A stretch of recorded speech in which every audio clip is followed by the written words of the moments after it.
Have you ever wondered if one day we could print a human heart in a lab and save thousands of lives? Sound impossible, right? But the reality is closer than you think. Hi and welcome to Clarivate MedInsight, where we simplify medicine and technology for you. 3D bioprinting is cutting-edge process of creating living tissues using bioinks made from a patient's own cells. Unlike traditional 3D printing that uses plastics or metals, bioprinting uses materials compatible with human body, opening doors to personalized medicine, regenerative therapies, and faster drug testing.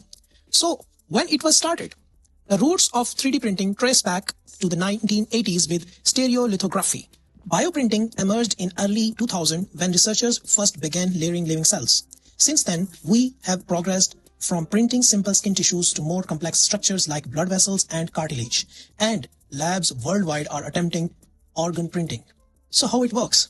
Here the step-by-step process. Number 1. Cell harvesting. Cells are taken from the patient, cultured and expanded.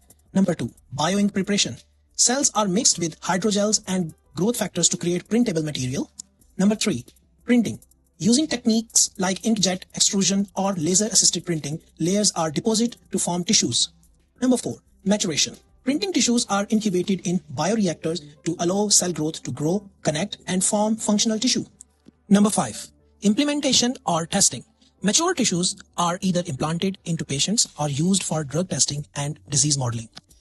Currently, medical applications include skin grafts for burn victims, cartilage and bone repair for orthopedic patients, organ-on-a-chip platform for drug testing, personalized implants for reconstructive surgeries. Researchers are also experimenting with printing kidneys, livers, hearts, and even pancreatic tissue, which could eventually reduce dependence on organ donors. Let's see the benefits for patients and healthcare. The key advantages are personalization using a patient's own cell-reduced rejections. Number 2, faster drug development. Bioprinted tissues can test drug without animal models. Number 3, reduce waiting lists. Organ shortage could become lesser critical. If there are many advantages, then some challenges and limitations are there. Number 1, vascularization. Complex organs need tiny blood vessels for oxygen and nutrients. Number 2, cell viability. Ensuring cells survive printing and maturation is tricky. Number 3, ethical and regulatory hurdles. FDA approvals and global guidelines are still catching up. Number 4, high cost. Bioprinters and bioreactors require specialized expertise and investment. Let's clear up some myths. Myth: bioprinters can instantly make a full organ. Fact: printing a full functional organ takes years of development. Bioreactors, maturation and testing.